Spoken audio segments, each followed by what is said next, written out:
to another gathering of the Gold Key Adventurers Society. Have a seat by the fire as we prepare to help you unlock the secrets of the travel life. From theme park thrills to Purple Mountain's majesty, we want to see it all and do it all, and we want to help you do the same. We all have those bucket list trips, once-in-a-lifetime destinations that we'll get to someday. We're here to help you make your travel dreams a reality. Buy the ticket, take the trip. Where do you want to go? Come on, now tell me what's on your bucket list. Okay, hey, it's a beautiful day. Okay, hey, it's a beautiful day. Happy birthday! We're celebrating Disney World's big 50th anniversary with a look at all the hits and misses from the big day. But first, travel news, including Star Wars hotel booking open soon, fancy new magic bands, and the bizarre history of Disney's Pleasure Island. Blow out the candles and pin the tail on the donkey. It's time to hit the trail with the Gold Key Adventurers Society. Welcome back to another meeting of the Gold Key Adventurers Society. My name is Dan Leonard, and joining me this week in the studio is Jeff Williams. Howdy. Heather Straight. Hiya, pal. And Jess Evans. To all who come to this place, welcome. Our show, as always, is brought to you by Key to the World Travel. Key to the World Travel is a full-service travel agency specializing in theme parks, cruising, and destinations around the world. Head to www.keytotheworldtravel.com for more details and a no-obligation quote on the vacation of a lifetime. Guys, I literally couldn't be more excited to hear all about everything you got to see, do, and taste while you were at Walt Disney World for the 50th anniversary celebration. The bad news is the morning of the 50th, they decided to unleash a tidal wave of news and announcements that we have to cover first. Let's start with the big news. Is that really bad news? It's all good news. Well, yeah, but I don't get to hear about your trip report until after the commercial break. Oh, that's sad for you. Now we got to do serious work instead. Patience, young man, patience. Yeah. Well, let's start with the news about bookings for that Galactic Star Cruiser thing. Star Wars Hotel. Yeah. We have details on when you can finally head off into space, but not really. Not Disney really has to make sure you know that. Not really. Space. Yep, the first sailing for the Star Wars Galactic Star Cruiser is going to be March 1st of 2022. And booking for the general public opens on October 28th with some early booking windows for annual pass holders, DVC, Visa card holders, blah, blah, blah, blah, blah. All those people that always get the extra early entries. And wasn't Club 33 today? What's that? Wasn't Club 33 today? Club 33 and Golden Oak were today, yes. Yeah. I wonder if anybody we know snagged a booking for the Galactic Star Cruiser. I can Not cut this us. out of the episode.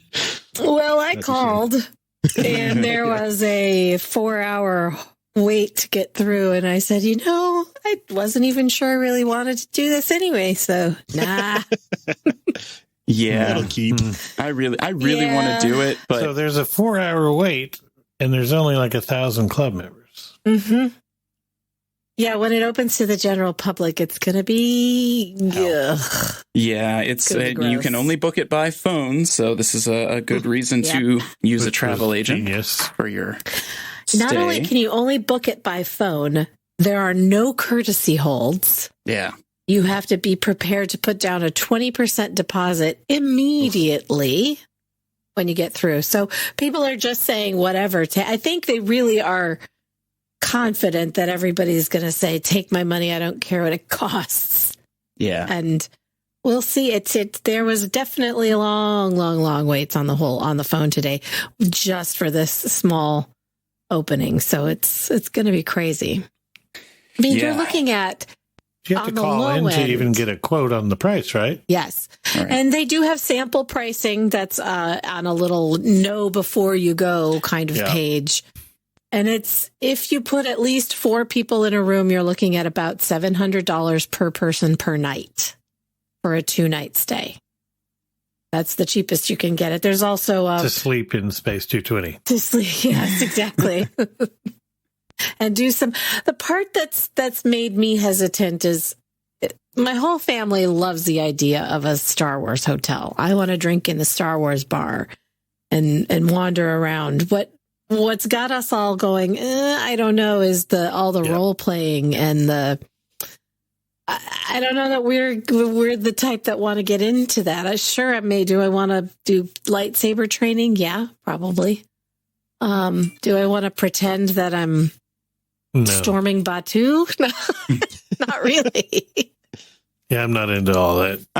I'm just not like, I'm not impressed with if they're going to do that with the offerings to do that. Like you're going to tell me that I can learn to play a card game. I'm not paying $700 a night to play a card game. I hate cards. I don't like cards. A card game that my kids already own and play. Yeah, and then I got to learn a new game. That's going to take a while, and I'm not. It just. I think I love the look of it. And for families with younger kids who are going to be totally immersed in this, I think it's going to be killer. Yeah. But also one of your days on is our excursions to Batu, which all of us have already done. So yeah, there's got to be. I don't even care to go there. Yeah, I gotta, and maybe I'm going to have FOMO when I see what they're actually doing with the guests, and I hope so. I really hope so, because the potential for this it's incredible. It's gonna be so popular. It doesn't matter what we think. We're not the target audience.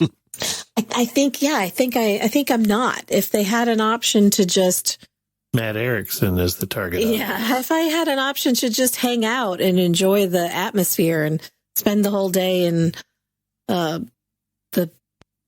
skyline of the Star Wars hotel, I think that I would absolutely want to do it. I think the Star Wars bar on the new cruise ships is enough to satiate my Star Wars appetite. 100%. But what was the $700 per person per night?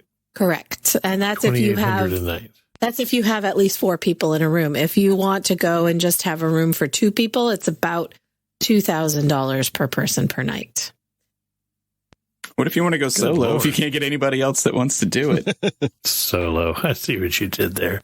That wasn't even on purpose. And we also know for sure that they are doing dynamic pricing. So the price will be lower on a date. The earlier you get in, the lower the price is going to be. As any particular, call it sailing, fills up, the price goes up, just like on a cruise. So those are those base prices. Dip to Batu? If you want to book a back-to-back, we can do that for you.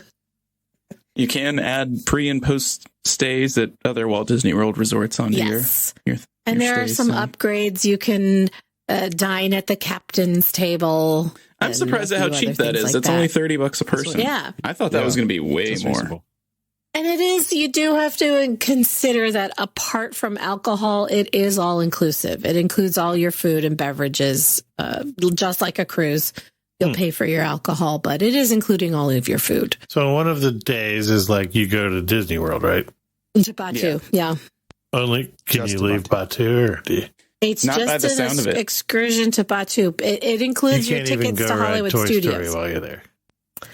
I don't know how they're doing that. It includes tickets to Hollywood Studios is part of your price. But it sounded like they have it sort of scheduled out that you go down there, you're eating at Docking Bay 7, you're riding the rides, and I'm sure there's like story elements. They do, yes. But then that's cool. Yeah. And there's a special transport that takes you to Batu. You're not just walking in there from. It's it's probably going to be a bus with it is. It's a LED space screens bus. on It's like it. It's that a bus space we bus. saw back at D23 years ago. Exactly. With the screens instead of windows. Windows, yeah. So you think you're in space, yeah. But I don't know. I don't know whether you're going to be leaving if you could, hop over and ride Tower of Terror. I don't know. I mean, it's not like they can stop you, right? I think Wyatt would be. I don't know. I can't. What if you miss? So there's always somebody that misses the boat. Like, what if you missed your shuttle back to the spaceship? And they're back like, no, to your spaceship. You live in Batu now. Sorry. Yeah. And it is only 2 days. It's not like you're if you get into the role playing and stuff and you don't like it that you're stuck there. But got to break the story though. And it does look. It looks really cool, and I can't wait to see the photos from inside. I just can't stand that whole role play, cosplay, horse shit. They've got to be able to have it built in for you to just sort of go and observe and enjoy other but people then you're not getting your money's worth. That's a lot of money. If that's what you want to do for your windows. Money, you know. Yeah. Well, Yeah, I think the that's idea fair. is don't go if you're not into it. Right. Yeah. I mean, And nobody wants to. I don't think. There's not a lot of Star Trek fans doing this one. I do think it's going to be very, very popular, and I do hope it doesn't miss the mark for fans, or the real super fans who want so to many dress of them. up like a Jedi and spend the whole time pretending that they're in Star Wars. Yeah. Now they do this with Marvel, and I will wear my pants to get there. I don't care what it takes. You already look like J. Jonah Jameson. So you're set. It's true. It's the most. Now, I can't stress this part enough. If you want to go and experience the Galactic Star Cruiser, you need to call a travel advisor. Because if not, be prepared to be on the phone for a really And make sure your travel really advisor long already time. has your credit card info before they call for pricing. and your permission to book it. It is fully refundable up to 90 days before, so you could put a deposit down. You just can't. There are no courtesy holds, so you're going to have to be prepared to put the money down when you call, or you're going to miss out. You're going to miss the plane or the transport. Also, make sure that your travel advisor is from Key to the World Travel. That's correct. Your key to a magical vacation. In space. Yeah. And you know what? Your key to apparently the most magical Walt Disney World vacation coming next year is going to be Another Magic plus. Bands Plus. That's right. Plussing it Yeah, up. I just listened to that have episode to- where we were talking about the plus and thought, oh, well, now we've got even another plus. I have to tell you, while Jeff and I were at the media event for the 50th and they showed the video, and as soon as this thing came up on the screen, we both were looking around like, where can we get this right now? Oh, yeah. I am that target audience. Put it on my wrist now. It has blinky I will take lights. it. Yeah. But, So Magic Band Plus coming, they didn't say exactly when, right? Just Early 2022. 2022. Beginning next year, yeah. So. But it looks cool and I want it. So it's got blinky lights and haptic feedback vibrations, basically. And And it looks to be doing more of the interaction with your surroundings that we were expecting from the first wave of the Magic Band. Yeah, so Yeah. they've said that you can, now they're saying you can play like a bounty hunter in Galaxy Far, Far Away, and then it'll interact with the new Fab 50 character statues that they put out. So it'll change color. I don't when know. you get close It or doesn't something? say. It just says that It it looked will. like it from the looks short like little things videos. light up and do different things. Yeah. Looks like all different. I can't tell, like, are the different designs, is it a screen? I don't know. It's hard to tell, but whatever it Well, is. it's It hard to looks tell. like the It looks lighting like a is screen. around the puck itself. So it looks like they just Like have an different oval. pictures on each Yeah, puck it's like now. a squared off watch Right, face but there's type sort of like a puck. recessed lighting in there somewhere. I want to get my hands on it and sort of dissect one of Yes. these. So, yeah, it looks interesting. How clunky does it look in person? Does it look like it's thicker or bigger than? We haven't seen it. They didn't show them to you guys all like we actually saw in was person? the video. Yeah, they Yeah, did. they the showed videos the that don't same look video any like just bigger. before it released to the public. Because they look slightly And I was thicker. looking But around at the doors like, and now we're going to give everybody one. We but were no, hoping they they'd did be not. handing us one on the way When we out. came out of the presentation, they had these gift bags. We were like, awesome, this is going to be them. And it was stuffed Mickey Mouse dolls. Like, Are you kidding Those are me? hard They to don't find. have they have to program the app first, guys. I know. And now we know why they're not giving away free Magic Bands anymore. Because Yeah. now you have the opportunity to purchase one. It is nice, though, to see that when they said that they were no longer including Magic Bands, I was wondering if they were just phasing them out and hoping everybody used the app. yeah. That's what I thought was cool pull stuff. out my It would phone. alert you to different things about your schedule or Yeah. like blink up when it's time for your ride or whatever. I hated Right. Fast CD Pass Plus, but I love Magic Bands. I love that that's all I have. Just strap it on my wrist and I can pay for stuff and open my door and get into the park. I don't like having to get out my phone and find the app and launch the app and do all that stuff. I know, I want believe- that at my house. I believe that keeping everybody on the app was their original plan, and I think that this is their response to the blowback from the people who hated that idea. Good thought. Of pulling their phone out all the way. And they knew they could make more money. And since they stopped providing them for free, the prices of all of the second gen Magic Bands seem to have crept up. It keeps getting higher and higher. Anything with a picture on it is $35. So you know that Magic Band Plus is probably going to start at $50. I would think they'll assume be like $99. You think so? Because That's just a guess. the 50th, I got the 50th Magic Bands, and even the pre-order price when you order them with your package, I think they were $25 for the 50th one with the cute little slider on it. But I shelled out the money for it immediately. Yeah, so did Ken. I don't give a care what it's going to cost. I'm getting one. In fact, I'm getting several. And speaking of the Star Cruiser, they're looking at like the photos of the designs they have. There's one that doesn't have any sort of characters or anything on it, but it looks like it's a piece of like something that somebody would wear in Star Wars. I guarantee you that you're going to get one of those when you check in. And Well, it's going to be hopefully used it's somehow. included with your very expensive stay. It's an upcharge, you know. Yeah. If you don't have it, you don't know when dinner is, you know. Yeah. You don't know what time it is because it's spaced outside your window. When do I sleep? So are these things going to go off when my table's ready at like Liberty Tree? Is that? Oh, I hope so. That could be a really good way to do that. Yeah. They could work a lot of things in there. I guarantee that the Bounty Hunter game in Galaxy's Edge, have you watched the videos from Mario Land in University of Japan? Yeah. And where all you do is you take your little band and you just tap every single block that you see and it racks up points for you. That's what it's going to be. You're going to have to look for a certain spot and just tap your band. And just like Bounty what I Hunters wanted do. more of in Batu. Mm-hmm.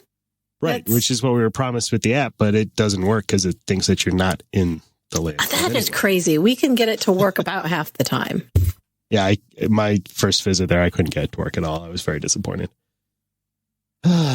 Well, Boo. Speaking of the future of space travel. The future. Yeah. We Heather's got an update. we talked before about the company Worldview that was attempting to launch space hot air balloons. What? Yeah. Yes. Was I on that episode?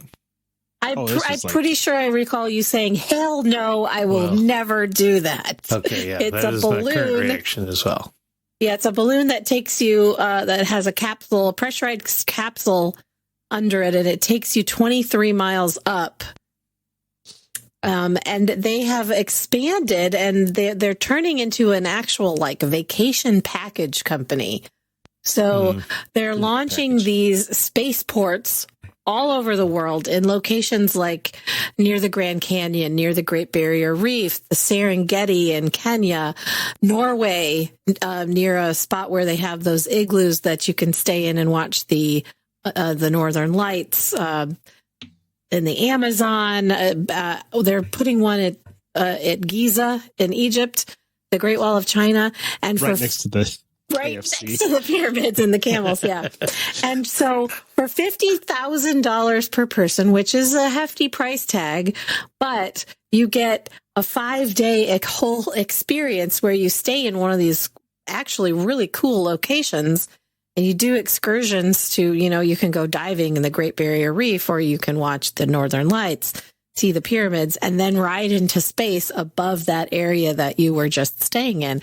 It's actually, I think, going to be like a true space tourism kind of thing. I bet it's less than the new Star Wars hotel. Well, it's certainly less than Blue Origin or... Plus, you don't have to go into space with William Shatner, so you got that going for you. What do you got against Shatner? The Shat is the man. Wait, Yeah. who's going into Watch space? your mouth, dude. He's going into space next week. Yeah, and he he's going on deserves to do Bezos's so. rocket. Yeah. On Bezos's rocket. Yeah. Did Heather just say that I don't know, you Shatner's guys. gonna ride Bezos's? That's what we said. I heard. Heather, that's not how this show goes. Please don't bring it down like that. Please don't go blue. Come on. That's not how we do things around here. Sorry, guys. Hey, you know that I have this quest to make it into space, and On a penis. $50,000 is a lot more within my reach than the $100,000 and up. Well, I don't know. It's like $500,000 for Richard like Branson Galactic, Virgin Galactic, and it's like $1 million for Blue Origin with Bezos. I'd pay $1 million not to be in a small confined space with Jeff Bezos. I think I would pay $50,000 to go on a little mini safari in the Serengeti and then ride a hot air balloon into space. I'm going to do it. $50,000 per person is his worldview's price. I missed it if you said it. How long are you up in space? About 12 hours. Okay, so that's a much better value compared to a minute and 20 seconds or whatever. Yeah, well, because it takes longer to get up there in a balloon. Thing you just go straight up and then they. It's not tethered. Pull you back down. It's a balloon. It's a hot air balloon, essentially. Well, it's not really a hot air balloon, but somebody's got to reel it. Poor guys, like, all right, here they come. 12 hours. Well, I didn't figure it was a guy. They do make machines. It's funnier that Some way. plane would probably drive by, sever that thing. I wonder if you can pay extra to skydive off of it, like that one guy did. Oof. Yeah. Okay, no thanks. Johnny Red Bull. I just want to stay in the capsule and see Earth from space. I know. I don't know. I don't even It's want to like see like the Serengeti from 11 feet above it. None of that. I hate a hot air balloon. confuse the hell out of some lions. Be like, hey, look, these lions, they float off into space. Mm-hmm.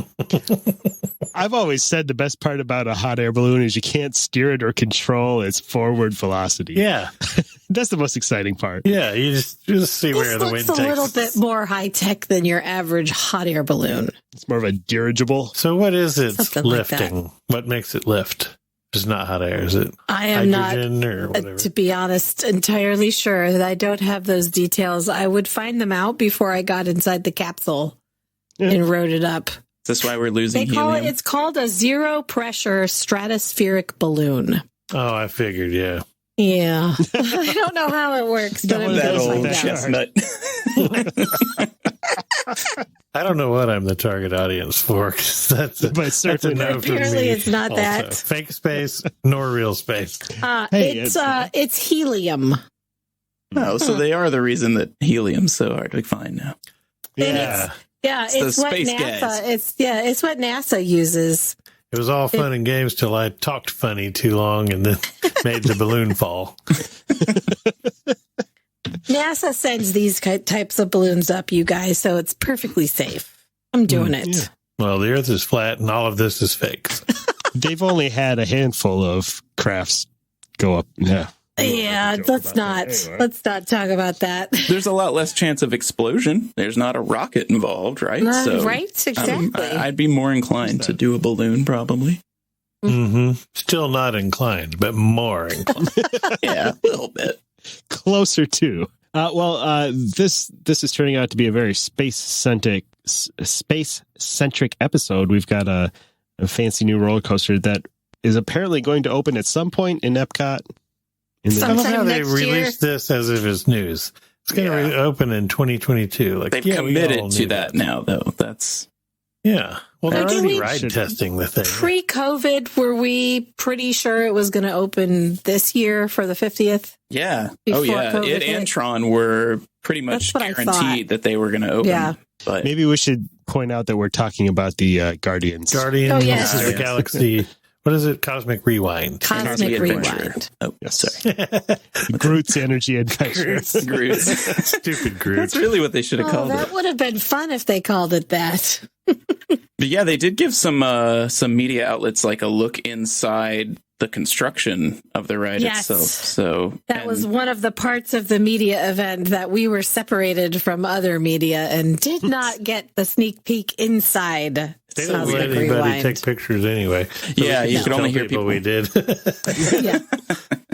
They did release a little video of Tom Fitzgerald, the Imagineer, inside the main, where you first go in. So a little peek at what it looks like in there. In the It's space finished, area. right? Do we think that it's finished and they've been ride testing it? It Is what looks- I last I think they're heard. testing the mechanics and all that. That doesn't Yeah. mean all the painting and the special effects and that's and true. all that Yeah. is done. But the track is done and laid out, and I mean, it sounds like they're doing some insanely new things, especially with screens. So they've got to make sure all of that works. They've got so many different things with the cars moving in different directions and the screens. They've got so many different parts that have to work together. Let's I don't have think it they not want to completely go down on the second day that it's open, like Ratatouille. Yeah, But I digress. Or Rise. Or Rise of the Resistance. Yeah. It sounds amazing. Or Harmonious. I can't wait. And the ride vehicle, they've had that out on display for a while. Yeah. It's comfy. It's going to be good. And it looks like the ride height would be pretty low because it's got like a lap bar. So so people with bad backs like me can ride it. You know, Mm-hmm. It definitely appears to have a pretty steep drop that you can see from that giant monstrosity of a building. Yeah, I'm all for that. And then it said it's going to like launch backwards and stuff like that. I'm every fun. little thing I hear about this ride, I'm ready for. So, and I love Guardians. So excited for this one. Yeah. Yeah, never mind that it's a cool ride. I just super love the Guardians movies. There could be one reason why we are slowed down on this too, though, is that the footage that they need of the Guardians themselves has not been filmed yet because they're waiting to do it with the holiday special and Guardians 3, which is about to start filming soon. Oh, interesting. So this is kind of something they had with when they traded over Tower of Terror into Mission Breakout at Disneyland, that they needed that footage to be filmed while they were filming Guardians 2. So because they had all the actors, they had them in costume, makeup, everything. So you don't want to have to pay extra to get that all going. Yeah, and I think there's rumors that they were going to try to get footage of the Guardians while they were doing Thor Ragnarok because they appear in that as well. But apparently James Gunn is doing the directing of the footage, so I guess they haven't done it yet. Who knows, really? Interesting.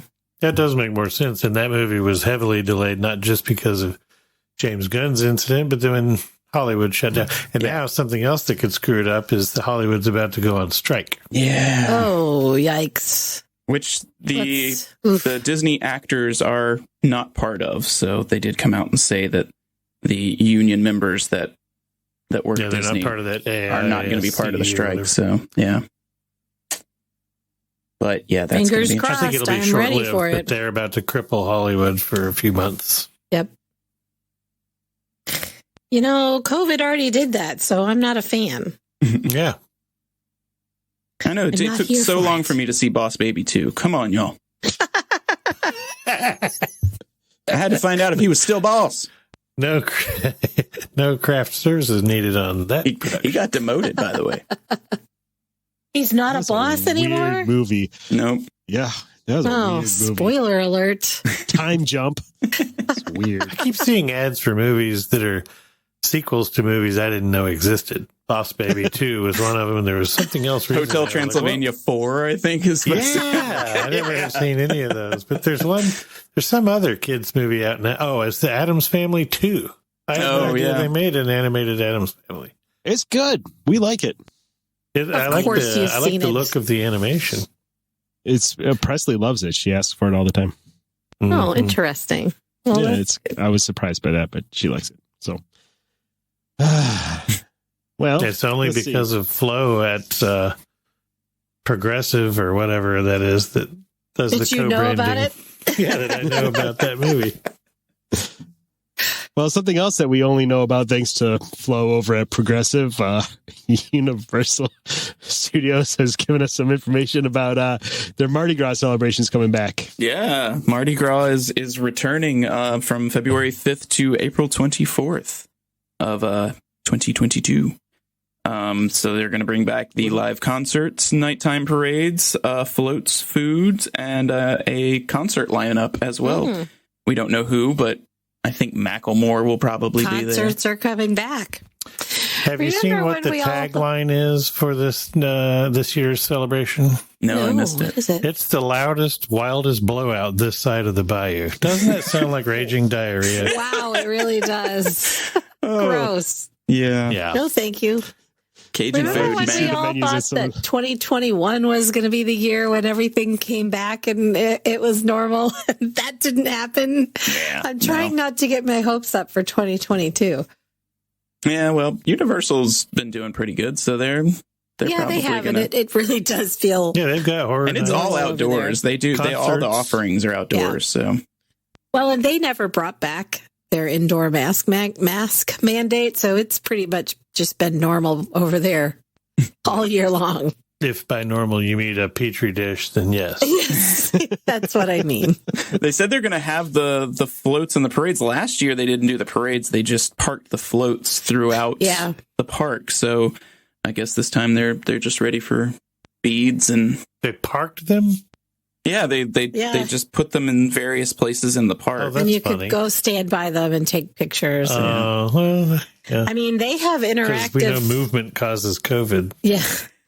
They have all of their interactive meet and greets and characters are back there as well. We were just there, what, a month ago? And Doc Brown is walking around and will walk right up to you and talk to you. And he's really huggy for some reason. He won't stop. Yeah, I assumed that was Doc Brown. He had no pants on, though, so that was weird. Didn't look anything like Doc Brown. He's been We talked to vaccinated. Doc Brown for much longer than it got awkward.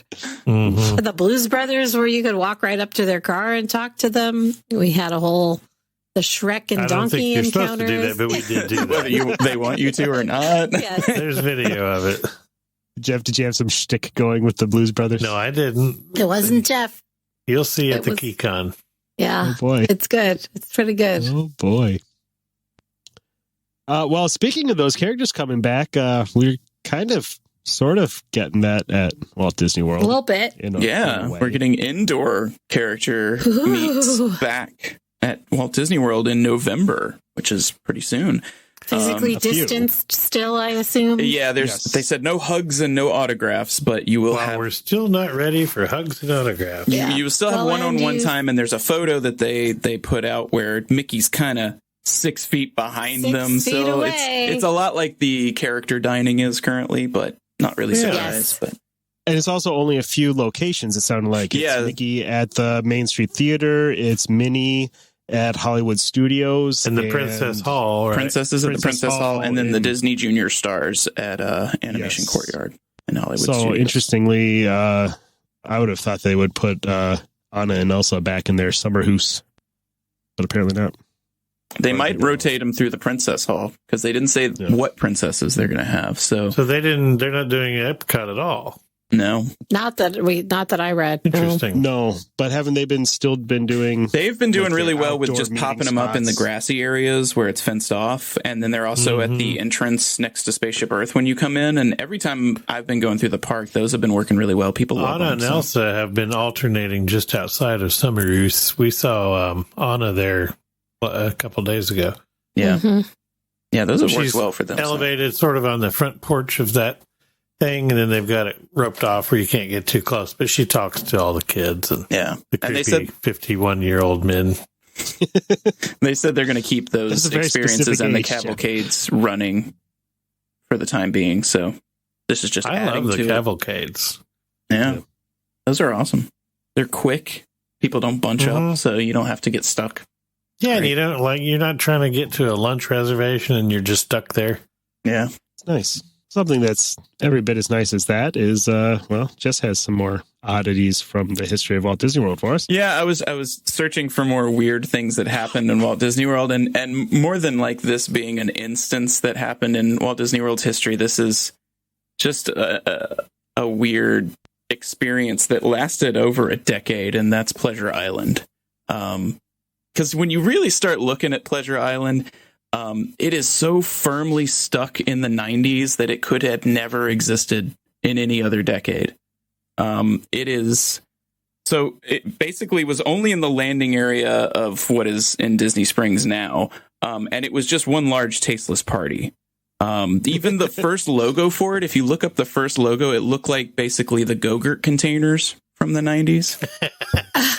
I swear it would be like a Skechers ad from like 1995. But one of the most like garish things that I thought about it was that every night was New Year's Eve. Did you guys ever experience that? Yes. Yeah, that was just too much. And that was parodied in the Simpsons Itchy and Scratchy Land episode where Mhm. they go to Parents Island and it's like New Year's Eve every like 5 minutes, I guess. Yeah, not the logo with the moon guy. There's like this weird logo that's just a PI. It looks really weird. Oh. Yeah, it's really bad. I found a good list of the bands that came through and played Pleasure Island, which made me very happy, including New Kids on the Block in 1989, Yes. Marky Mark and the Funky Bunch, not just I Marky prefer Mark. his solo work. Yeah. You didn't like the Funky Bunch? Yeah, after they broke up and just the Funky Bunch was touring on their own, it was kind of weird. Well, now it's sad if you see the Funky Bunch at like a state fair. It's really only like one guy who was a roadie. There's not any more of the original Funky Bunch still in there. But he still smells funky. Yeah, but he has the rights to the name, so it's Blind Melon, which is interesting. Oh, that's... Yeah. I would have loved that. Yeah, I was like, that's an interesting one. NSYNC not only performed there, but they like videotaped one of their original demo videos to get, I guess, signed to like a bigger label or something. I don't know, which you can find on YouTube if you so would like to watch that. And Savage Garden, remember them? Oh, yeah. Yeah, they played in '97. That's the year I graduated high school. And yeah, so it just that place just. The clubs, 8 tracks, the 70s themed tracks. club, 8 tracks with an X, Mannequin's Dance Palace, the Techno Club, which is, and my favorite name of all the clubs there, Neon Armadillo, which was the country and western line dancing club, because that was big in the 90s. It's just everything was so 90s that it couldn't last. There was briefly a roller disco there, but then there were too many injuries and it got shut down. There were a lot of problems that they had to change things with. Like originally kids could go into the nightclubs, and then at some point they had to until a certain time. Yeah. And then at some point they're like, nope, kids can't go into the clubs at all. It's just because now it's naked time. Right. Now Mickey's taking his mom and pants off. Yeah, I saw this documentary thing on that, and it was talking about how there's a downtown district that came up and was supposedly stealing all the nighttime business. So they were like, we're just going to build our own downtown district. And I forget what that was called, but they built it, and it immediately it worked. It shut down. It ruined the district downtown, but then they themselves closed. Yeah. Whistle Stop, something like that. I can't remember what it was. Something like that. But yeah. That's so Disney in the 90s, though. Well, if they're building a movie park, so will we. Mm-hmm. Yeah. It's true. But I love Disney Springs now, but Pleasure Island was one of the weirdest experiences I had when I visited. I went in 1995. It was very strange. They had a Jessica's of Hollywood lingerie store. Yeah, it was Jessica Rabbit themed. Yeah. I remember that. Oh, yeah. I would have liked all that. The first year that I went and had people with us that could take care of our kid was the year they closed. I mostly wanted to see the Adventurers Club. I didn't care about 8 tracks. I never got to go into there. Yeah, that's the thing everybody loves to remember from then. It seems like the most quality offering that they had, but I wish they'd bring that back. Yeah. In some version. They keep giving nods to it now. It's all like being tied into and I love that. I love that they're sort of tying everything together under like sort of Adventureland. Yeah, the Adventureland sort of theme, but yeah, bring it back in some way. Give us something. You guys got NBA experience space.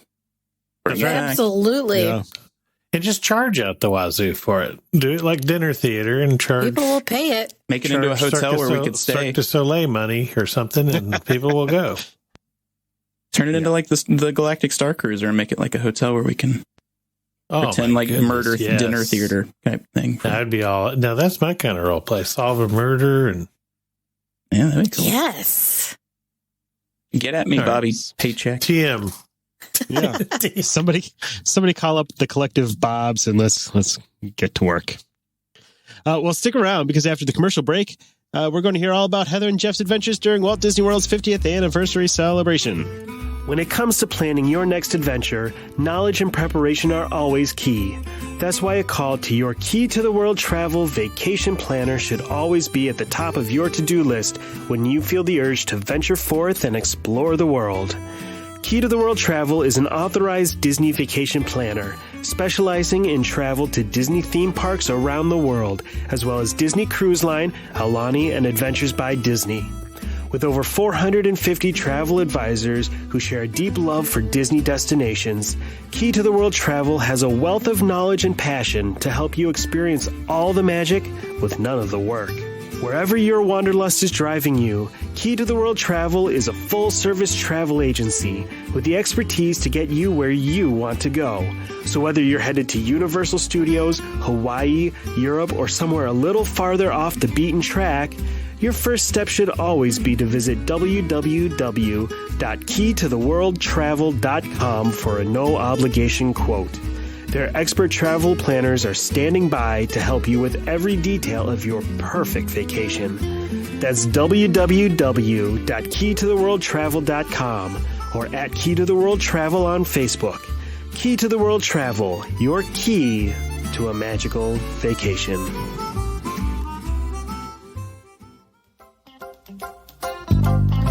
Walt Disney World is a tribute to the philosophy and life of Walter Elias Disney, and to the talents, the dedication, and the loyalty of the entire Disney organization that made Walt Disney's dream come true. May Walt Disney World bring joy and inspiration and new knowledge to all who come to this happy place, a magic kingdom where the young at heart of all ages can laugh and play and learn together. That was the dedication of the Magic Kingdom from Roy Disney 50 long years ago. 50 years. Yeah. Ooh, they should do a party or something with that. They should. Yes, they should. Yeah, if only they had thought to plan a party. Yeah, Heather and Jeff were there on the big day when the world turned 50. Yeah. And, there was a lot more celebrating of the 50th in the few days before the big day when we were at the media event. Mm-hmm. We were there the 2 days leading up to the first, and there was lots of hullabaloo and fun, exciting things we got to preview. We've seen all of the, basically, if not all, most of the new offerings that are going to be there for the 18 months of the celebration time and beyond, some of them. We got to ride Remy. We got to be in the Remy area for as long as we wanted, with no line, no waiting. That was fun. Yes. I will say this, three times is one too many. Riding it in a row, yeah. I got pretty nauseous and had to take a little sit after.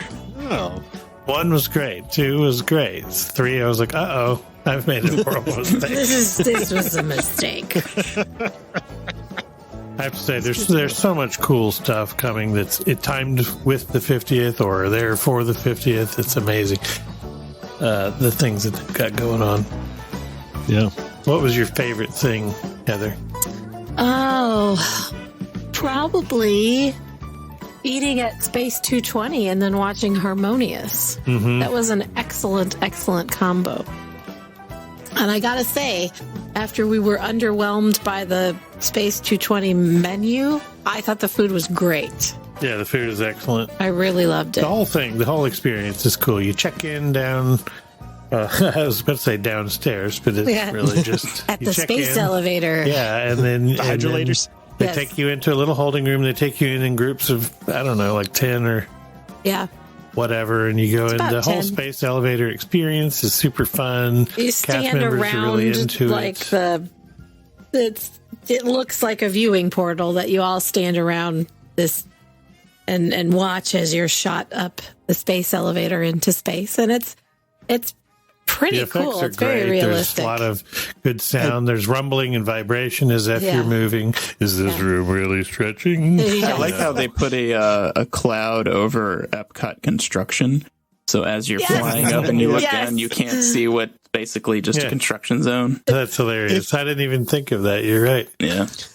If I can contribute something incredibly nerdy that probably no one else really cares about, early on in Disneyland, there was an attraction that was, they had 2 different versions. One, I think, was a voyage to the moon, and then they did a trip to Mars. That was that thing in the elevator where they had a circular screen above you and the circular screen in the middle. So I remember talking about that. And look down in the space flight. I thought that was really cool to see that idea brought back and upgrade the video, and there you go. It's a great effect. It really does kind of feel like you're moving. They've got enough vibration and sounds and stuff going on.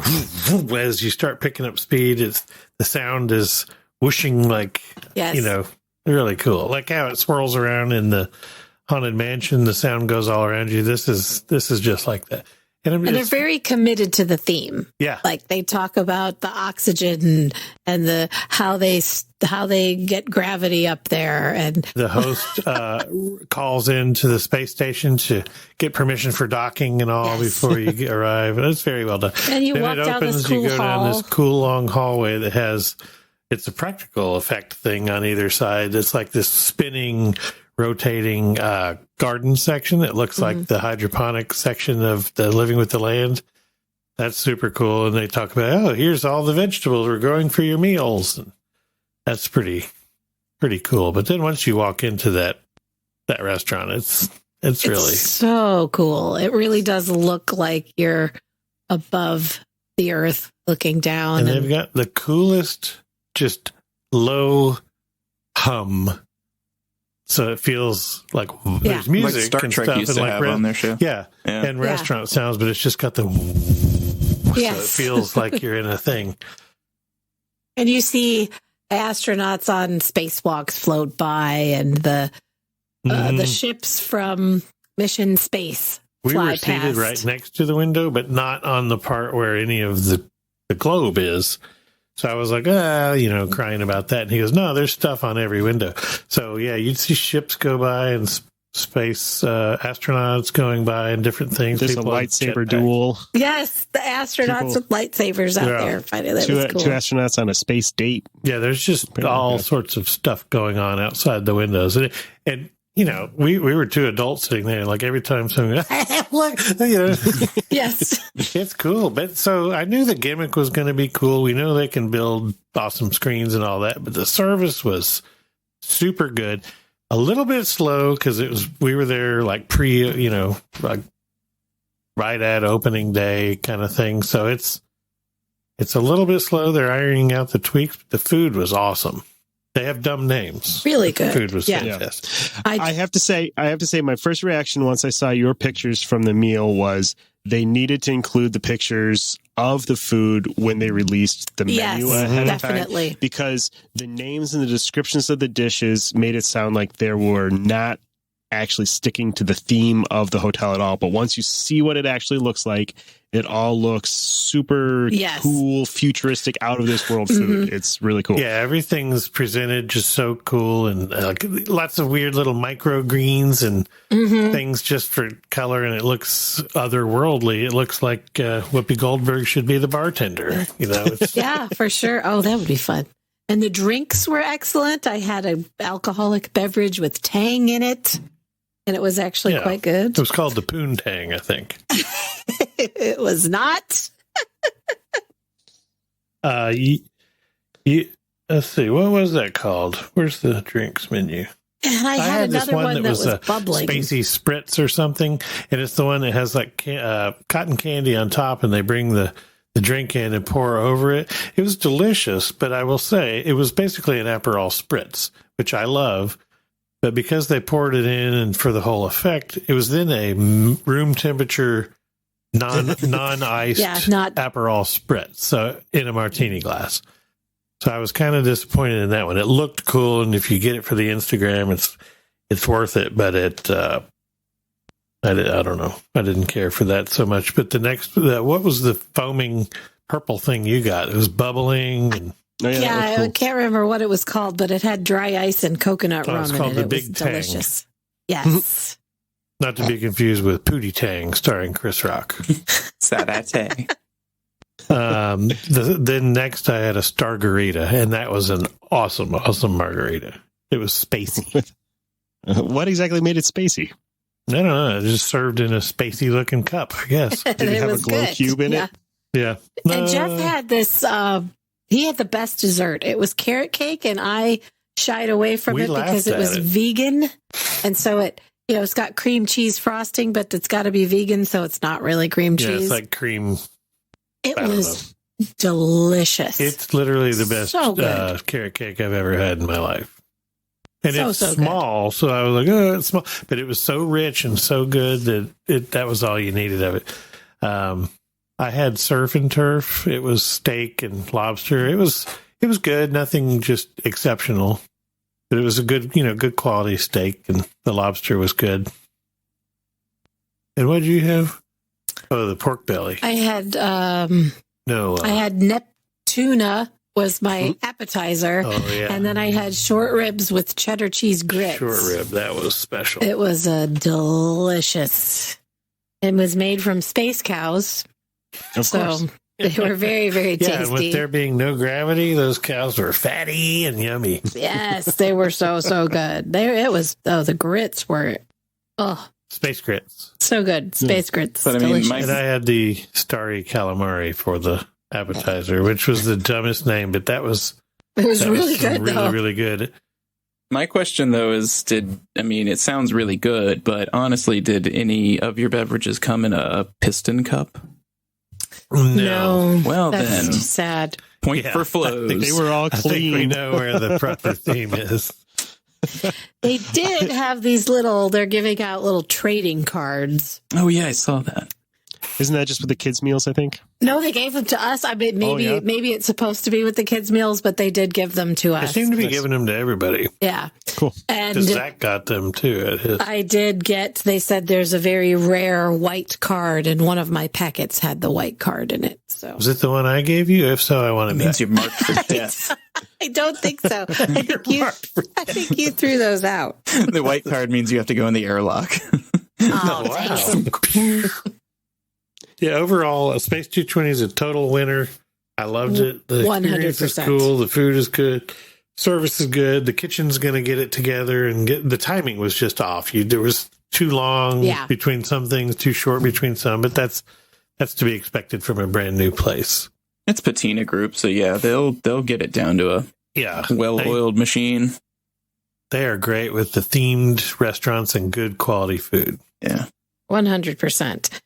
Then that night was it was the first of the soft openings they did of the Harmonious at Epcot. Mm-hmm. And my goodness, I did not expect to fall in love with this show, but I certainly did. I really, really loved it. It was great.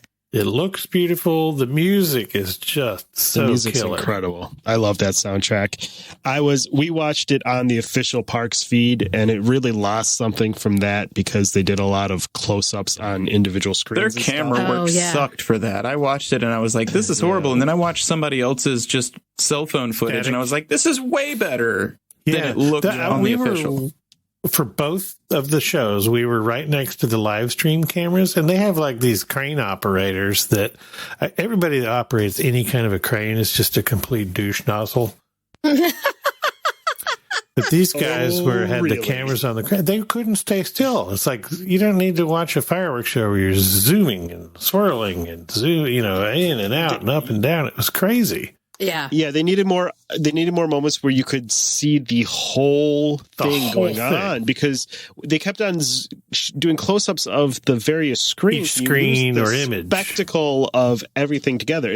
Once you get all of those elements together, it looks just the size amazing. of this thing is monstrous. It's like if you took the best elements of Phantasmic and World of Color and blew it up 4 times. Like, it's monstrous. Mm-hmm. I still think it's the ugliest thing in the world during the day. Yeah. It is, and they With still the haven't screens turned on the turned on. fountains. They have finally turned the screens on, which I didn't realize they were screens until they finally turned them on. I think the fountains might have gotten nixed after they had them on for a little while, and they were very underwhelming. I think you may be right, and that's a shame because it's such an ugly monstrosity during the day. I have thoughts on that. I think they could put underwater actual fountains that just sort of disguise the thing like the during fountains the at day. World of Color, but just maybe bigger, Yeah, and it would just sort of blow and do something during the day, and not try to run it through the stage piece. But the colors and what they're doing, the soundtrack is so killer.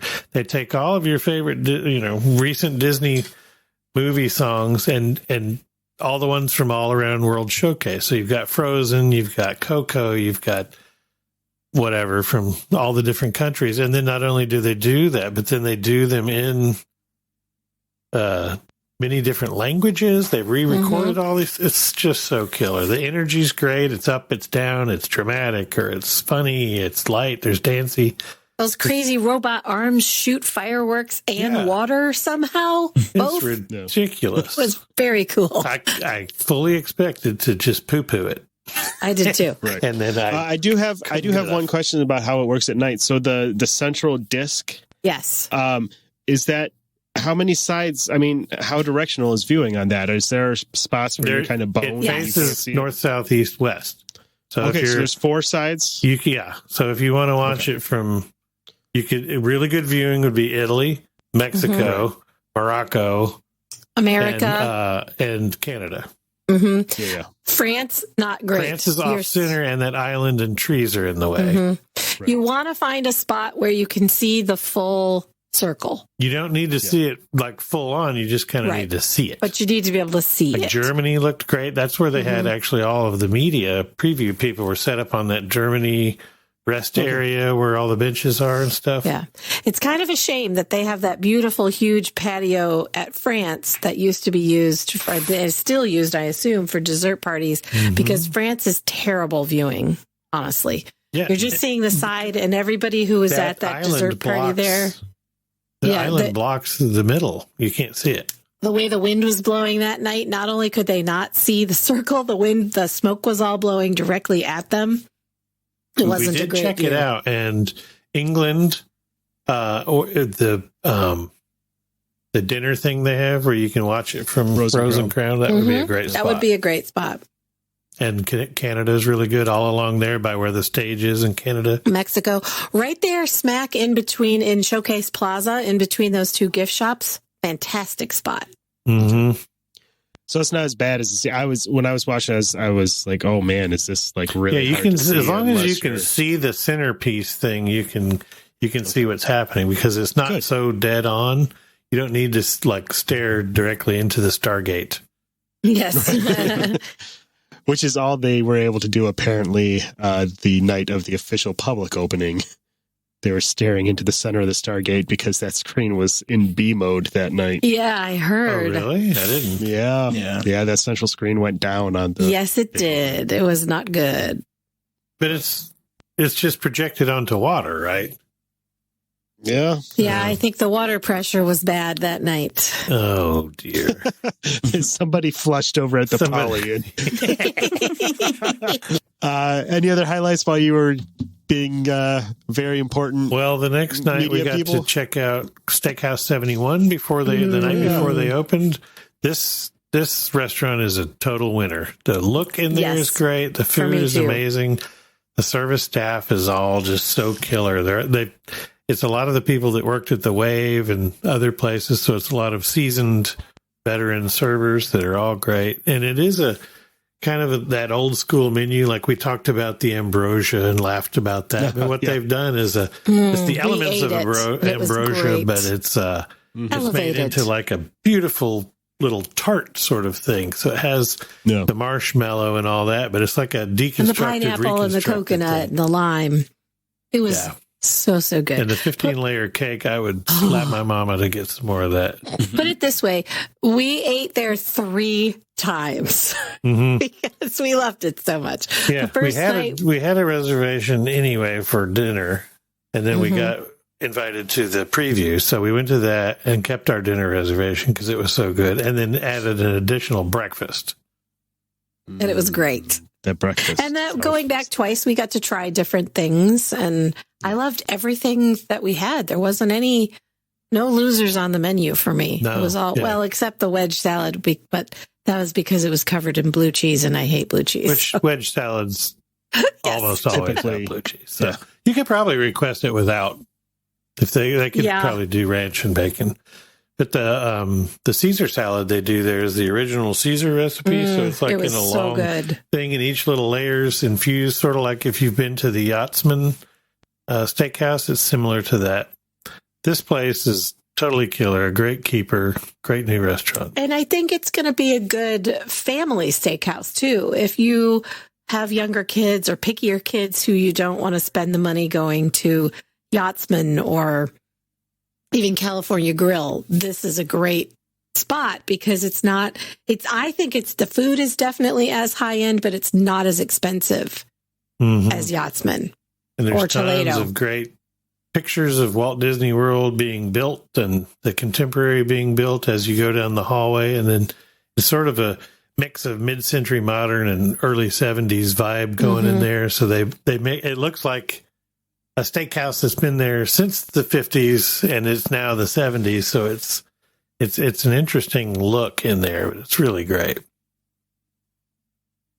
Did you guys get to see the redo of the lobby was great too. I loved what they've done in the Contemporary lobby. It looks fantastic. Yeah. What, Jess? I was going to ask, did you guys get to see Kite Tails?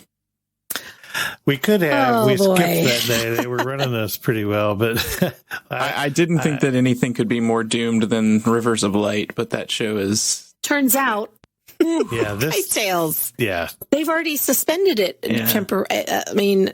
Possibly indefinitely. They had jet ski drivers, they had to rescue them. They had to fish them out of the water. And then the kites keep crashing into either the crowd or getting stuck in a tree. Yeah, Baloo got stuck in the tree. And the TikTok is hilarious of that. It's so funny. And we did not go watch that one in person. I'm not real interested.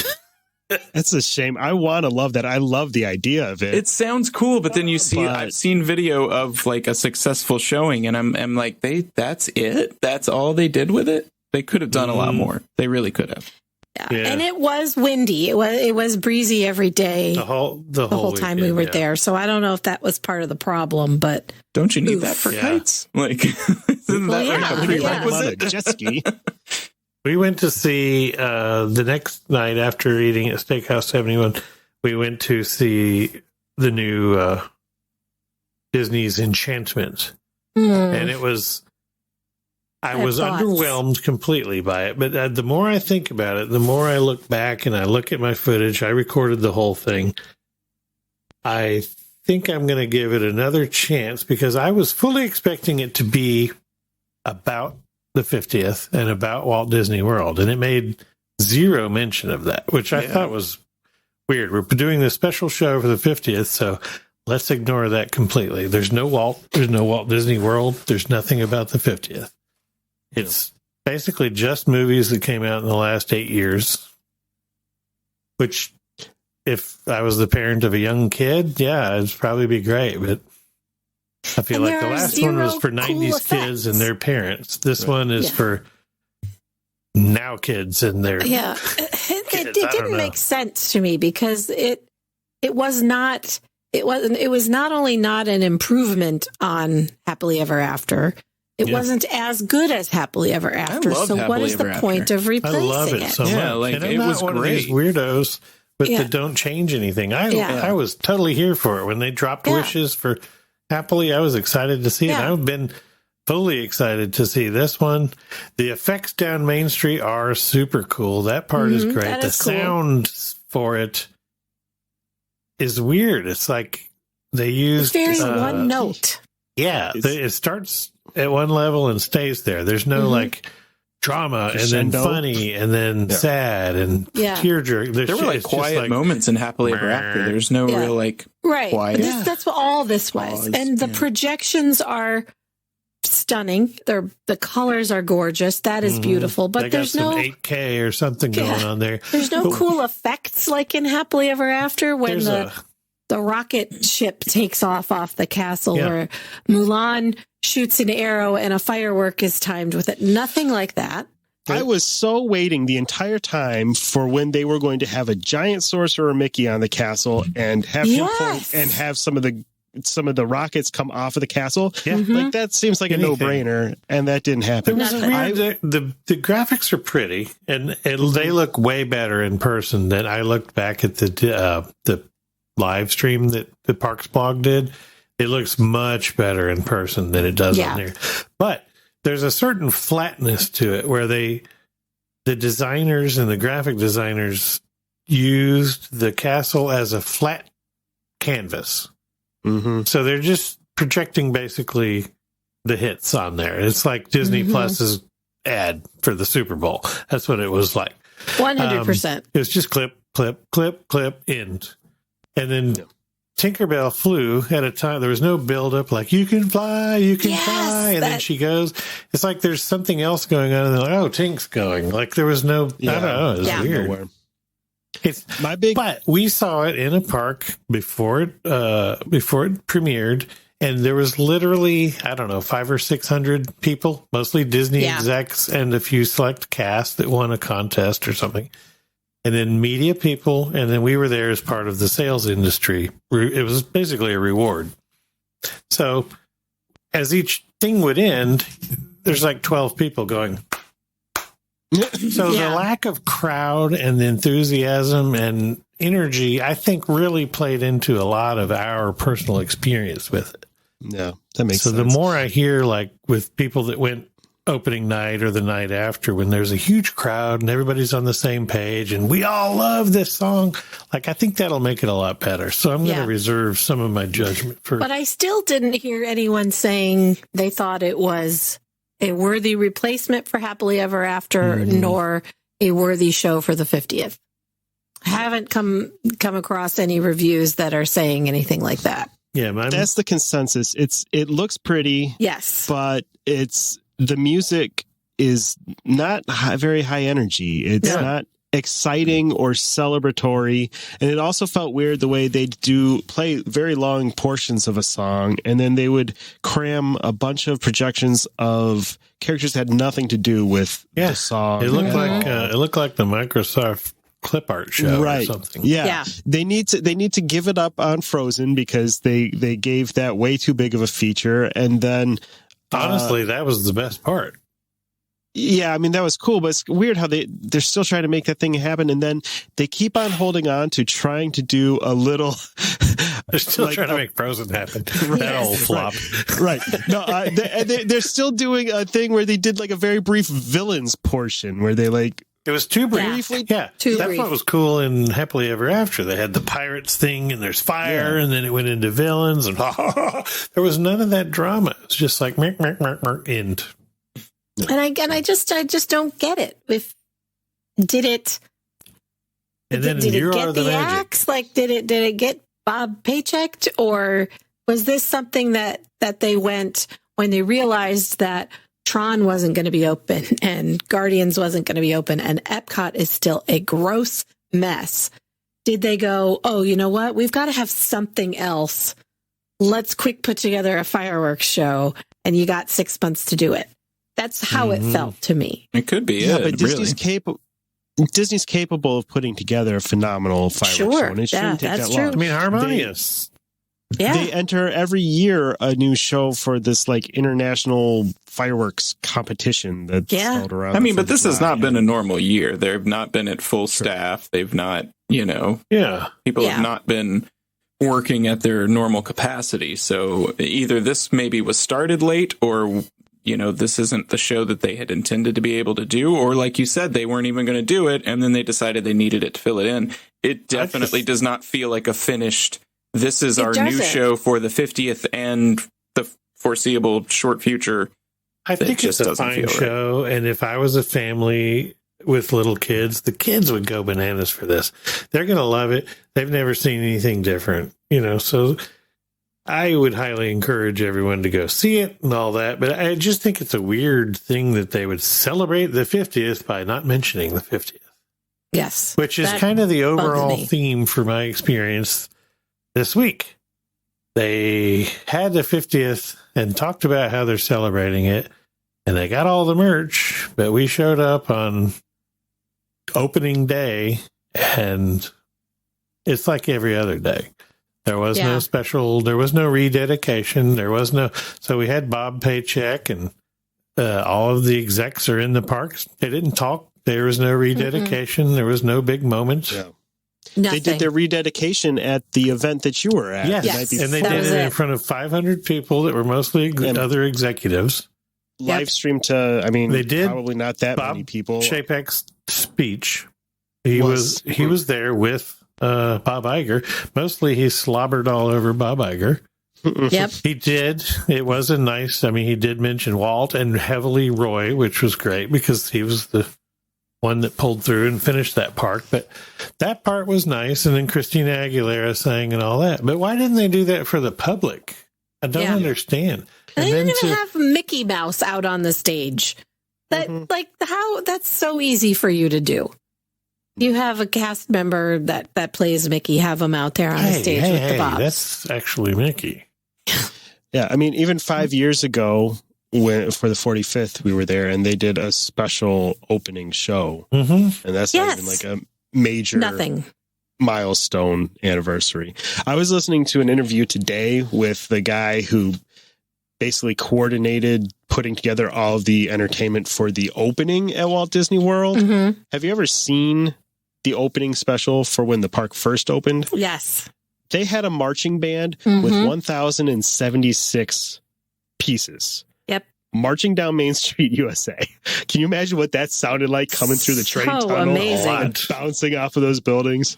And I'm not saying they have to do a 1,000-piece marching band for the 50th anniversary. They have to do something. But maybe a smaller marching band. We all saw on the interwebs how there were people, literally when Heather and I left that night after the premiere of the fireworks show, it was about 11:30. There were already people at the sidewalk entrance that comes from like Bay Lake Tower. There were already people lined up to get in the next morning. Yeah. People were so excited to be there for the 50th. They opened the doors. Everybody was led up to, you could only go as far as the hub. And then, ta-da, we're open. And it was the same opening show that they've done every day since. And that was it. It's not even a good opening show. No, nothing. No fanfare. The biggest not show a button. there. They're not giving out a button. Yeah. The biggest show there the whole day was people in the Emporium fighting over the Starbucks mugs. I was going to say that, or the show that was the mobile ordering completely crashing and then them having to delete everybody's orders. Wi-Fi network got shut down. We had so many agents that were there, and people were trying to eat it like Pecos Bills, and 2.5 Pinocchio hours Village after House. you placed your order, your stuff would be ready. After you say, I'm here, 2.5 hours. Yeah. Like it was a total ball drop. Yeah. And then we got how was it? Early evening, we got that message that said that that Wi-Fi was being shut down in the Magic Kingdom because it was overwhelmed. And this was with capacity control. That you had to have a park reservation, and they shut down park hopping. It was crazy busy, but I have to say it wasn't even like it is like St. Patty's Day or New Year's Eve. It wasn't like overwhelmingly busy. It was apparently at 50% capacity.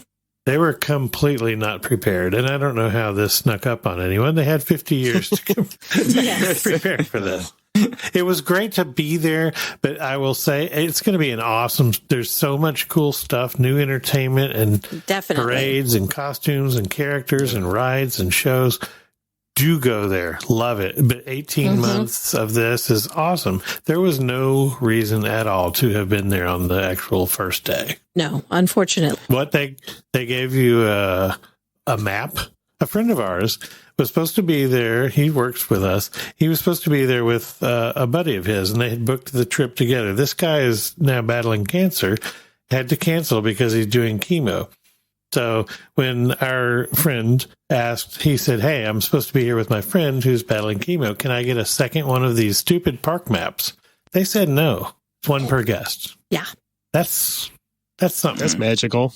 It's not Disney magic at all. No. Wow. That's disappointing. But on the flip side, like you said, they've got 18 years, and it sounds like 18 months. I'm sorry. 18 months. 18 years was the Disney World 60th. I swear it's going to feel like 18 years. But yeah, they've got 18 months, and it sounds like it's going to be there's so much killer as stuff. They go. They had the 2020 special where they went over the things that are coming.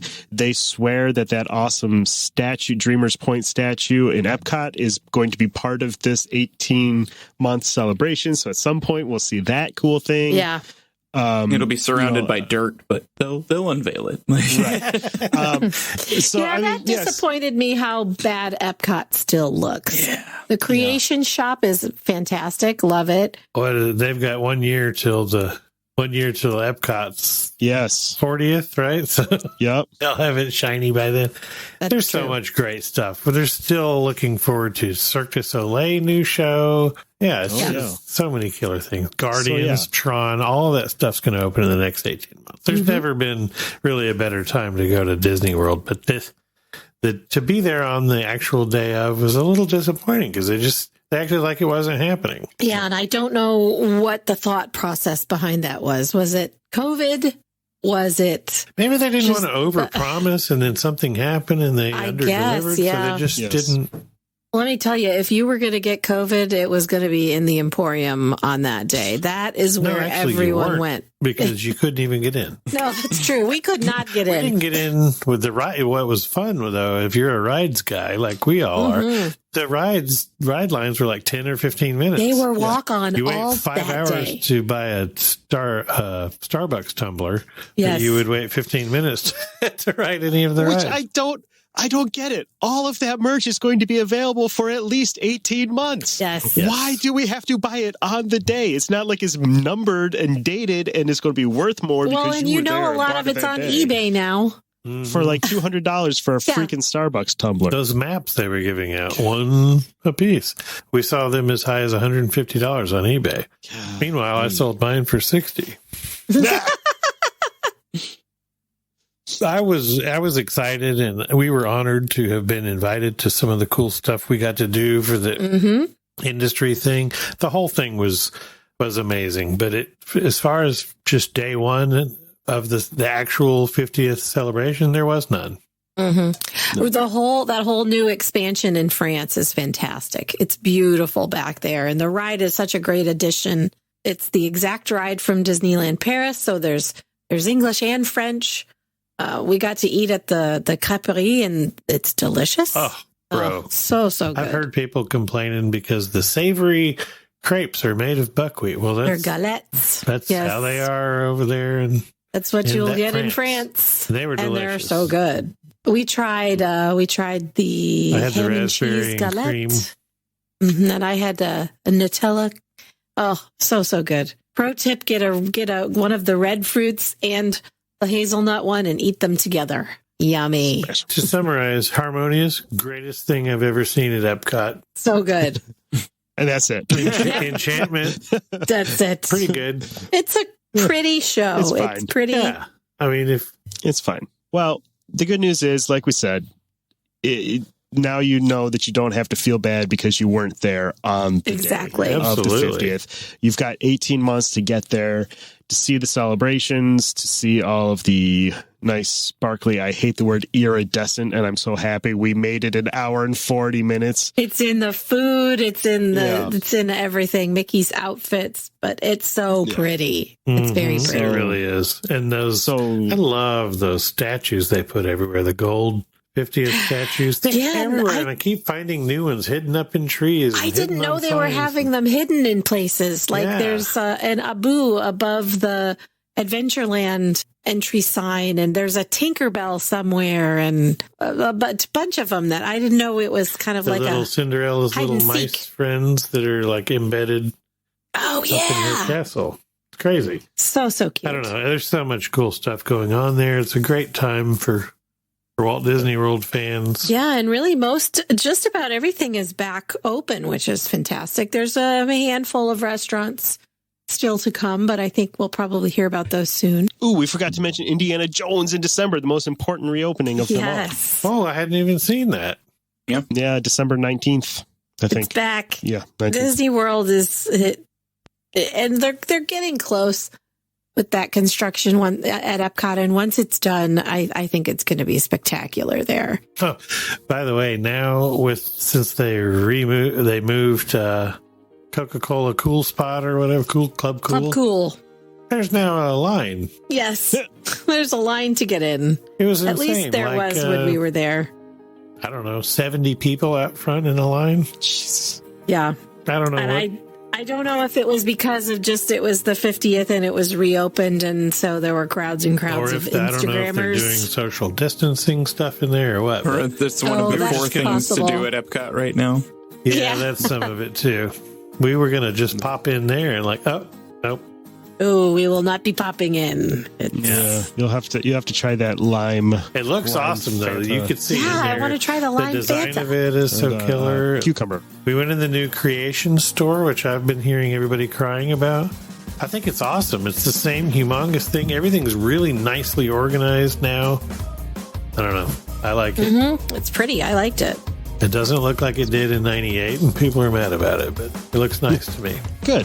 Well, yeah. So you got a year and a half to check it out. It's time to get down there and check out the celebration because it is a lot of fun and everything is The mostly harmonious. Yes, definitely go see Harmonious. Space 220 if you can. Then Space 220. Yes, eat some Steakhouse space 220 tuna. and Space 71 are both awesome. Yeah, they look amazing. Well, thanks for hanging out with us again this week. If you're excited to take part in Walt Disney World's 50th anniversary celebrations or explore anywhere else in the world, Key to the World Travel has Uncle Orville's bathtub full of hundreds of expert travel planners, and they're ready to make your vacation dreams a reality. Head to www.keytotheworldtravel.com to get started with the no obligation quote. Don't forget to catch up with our friend, the Theme Park Professor, for all the latest theme park news and tips at www.themeparkprofessor.com. Word of mouth is the best way to help us grow our show. If you have a friend or two who you think would appreciate our special brand of globe-trotting jackassery, tell them what makes our show so great and send them our way. You can find links to subscribe to the show on your favorite apps and all the latest news at www.goldkeyadventures.com. We can't wait to hang out with you again next week, and we'll see you real soon. Go eat Hi, a y'all. Space V8. Yeah, I heard that they were going to be adding a whole new theme to flows that shoots you up in space, and it's still going to suck. Who cares? To ask a question or share your travel story, you can reach us by smoke signal, carrier pigeon, or send an email to goldkeyadventurers@gmail.com. And make sure you follow the Gold Key Adventure Society on Facebook and Instagram. A huge thanks to our sponsor, Key to the World Travel. For all your travel planning needs, visit www.keytotheworldtravel.com for a free quote and help planning the trip of a lifetime. Tell them the Gold Key Adventurers sent you. That's www.keytotheworldtravel.com. Key to the World Travel, your key to a magical vacation.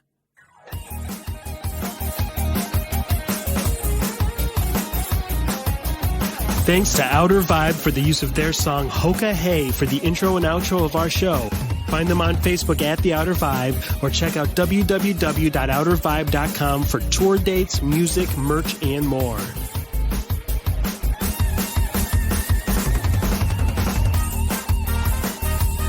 We'll see you next week for another meeting of the Gold Key Adventure Society. And until then, remember, life is short and the world is wide. So go have an adventure.